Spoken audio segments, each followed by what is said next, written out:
warahmatullahi wabarakatuh. Saya Afril Abiyudifano dengan MPM 3084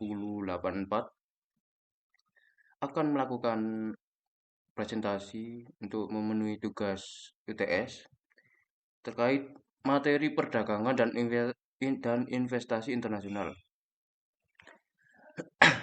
Yang pertama ada perdagangan. Apa itu perdagangan?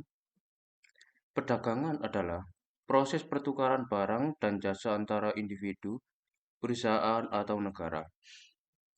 Dalam konteks ekonomi, perdagangan dapat dibagi menjadi dua kategori utama, perdagangan domestik dalam satu negara dan perdagangan internasional antar negara. Perdagangan domestik melibatkan transaksi yang terjadi di dalam batas suatu negara. Misalnya ketika seseorang konsumen membeli barang dari toko lokal, atau ketika perusahaan memproduksi barang dan menjualnya pada konsumen di negara yang sama. Perdagangan domestik biasanya dipengaruhi oleh faktor-faktor seperti kebijakan pemerintah, infrastruktur, dan permintaan lokal.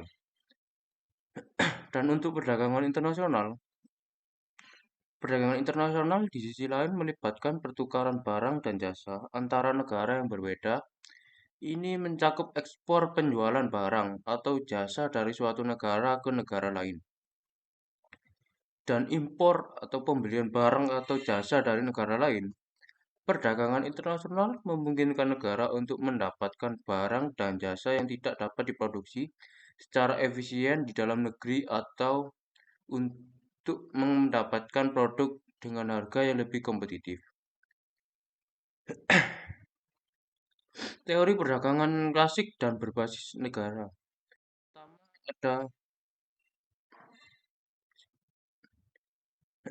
Yang pertama ada merkantilisme. Filosofi abad ke-16 menyatakan bahwa suatu negara diukur dari simpanan emas dan peraknya. Yang kedua ada keunggulan absolut.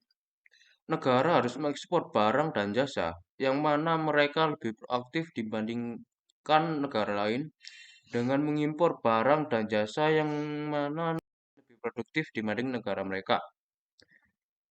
Tiga, keunggulan komparatif.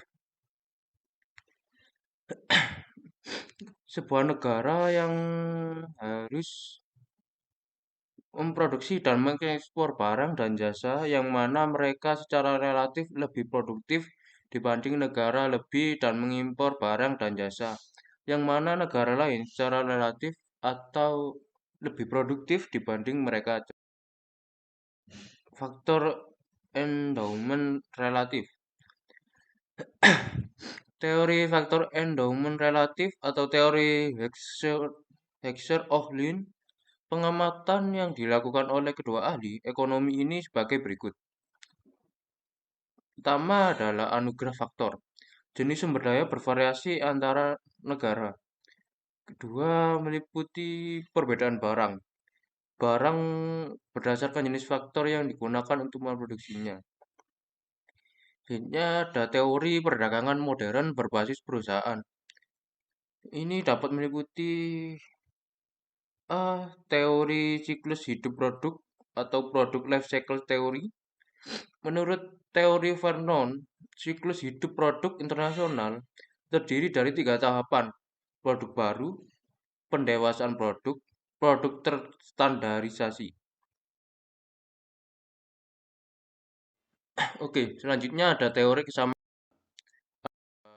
2, perdagangan interindustri dan perdagangan intraindustri. Perdagangan intraindustri yaitu perdagangan intraindustri merujuk pada pertukaran barang dan jasa yang terjadi dalam industri yang sama antara dua negara. Dalam konteks ini, negara-negara yang terlibat dalam perdagangan intraindustri biasanya mengekspor dan mengimpor produk yang sama atau serupa, tetapi dengan variasi dalam model, spesifikasi, atau kualitas. Contoh, negara A mungkin mengekspor mobil mewah ke negara B, Sementara negara B juga mengekspor mobil jenis lain, misalnya mobil kecil atau kendaraan listrik ke negara A. Perdagangan elektronik di mana suatu negara mengekspor perangkat keras seperti komputer, sementara negara lain mengekspor perangkat lunak. Keuntungan dari perdagangan intra-industri yaitu ada tiga. Spesialisasi, negara dapat fokus pada produk tertentu yang mereka produksi dengan efisien tinggi. Ya, ada diversifikasi, konsumen mendapatkan berbagai pilihan produk dari negara lain. Tiga, inovasi persaingan di pasar internasional dapat mendorong inovasi di peningkatan kualitas produk. Selanjutnya ada perdagangan interindustri. Perdagangan interindustri di sisi lain melibatkan pertukaran barang dan jasa antara industri yang berbeda. Dalam hal ini, satu negara mengekspor produk dari satu sektor industri dan mengimpor produk dari sektor industri lain. Contoh, negara A mengekspor produk pertanian seperti beras ke negara B, sementara negara B mengekspor barang industri seperti mesin ke negara A. Keuntungan perdagangan internasional industri yaitu pemenuhan kebutuhan. Negara dapat memenuhi kebutuhan barang dan jasa yang tidak dapat diproduksi secara efisien di dalam negeri. Stabilitas ekonomi, perdagangan antar industri dapat menciptakan hubungan ekonomi yang lebih stabil antara negara-negara dengan keunggulan komparatif yang berbeda. Selanjutnya ada peningkatan kesejahteraan. Dengan mengimpor barang yang lebih murah dan mengekspor barang yang lebih mahal, negara dapat meningkatkan kesejahteraan ekonominya. Selanjutnya ada teori perdagangan baru, New Trade Theory. Perusahaan yang kompetitif dalam pasar global memiliki berbagai cara untuk mendapatkan keunggulan kompetitif berkelanjutan, yaitu memiliki hak atas kekayaan intelektual, dua, berinvestasi dalam R&D, tiga, mencapai economies of scale, empat, mengeksploitasi kurva pengalaman. Selanjutnya ada teori keunggulan kompetitif nasional, Porter.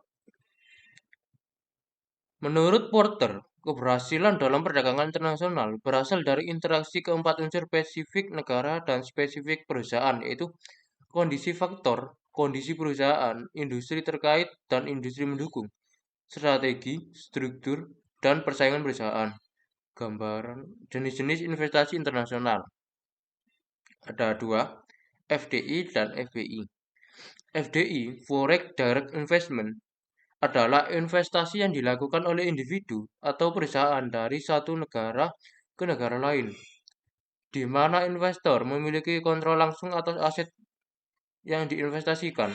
Biasanya FDI melibatkan pembelian atau pembangunan fasilitas produksi, akuisisi perusahaan, atau pembentukan usaha patungan joint venture di negara tujuan. Karakteristik dari FDI yaitu ada kontrol.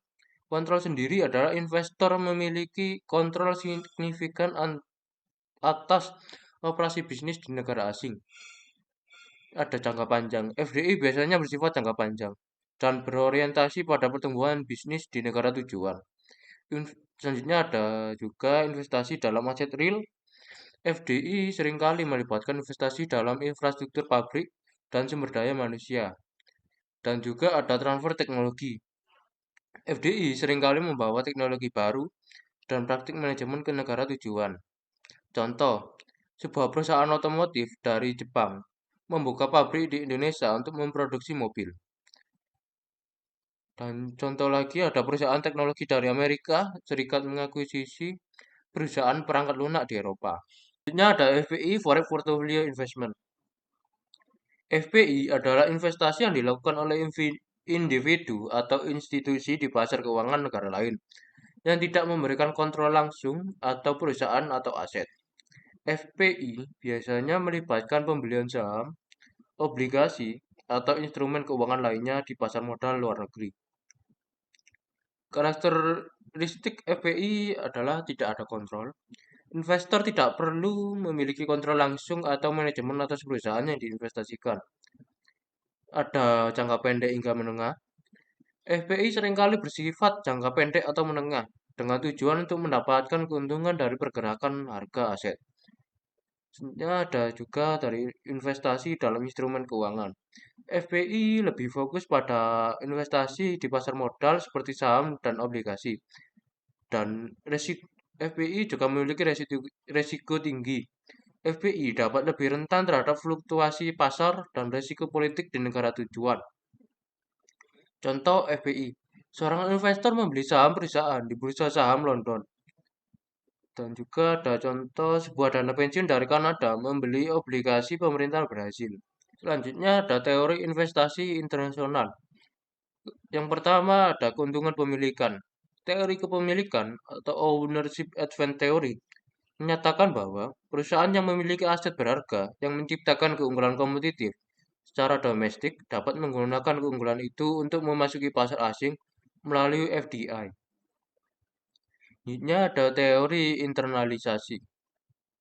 Teori ini menyatakan bahwa FDI lebih memungkinkan untuk terjadi, yaitu produk internasional akan diinternalisasikan ke dalam perusahaan ketika terdapat biaya yang tinggi untuk bernegosiasi, memantau dan menegakkan kontak dengan perusahaan kedua.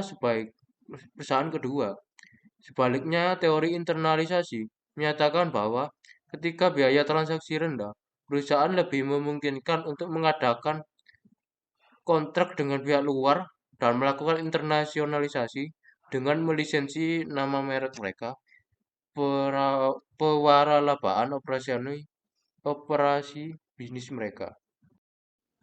Oke, selanjutnya ada teori elektrik Dunning. Merupakan teori yang mengkombinasikan keuntungan kepemilikan, keuntungan lokasi, dan keuntungan internalisasi untuk membentuk teori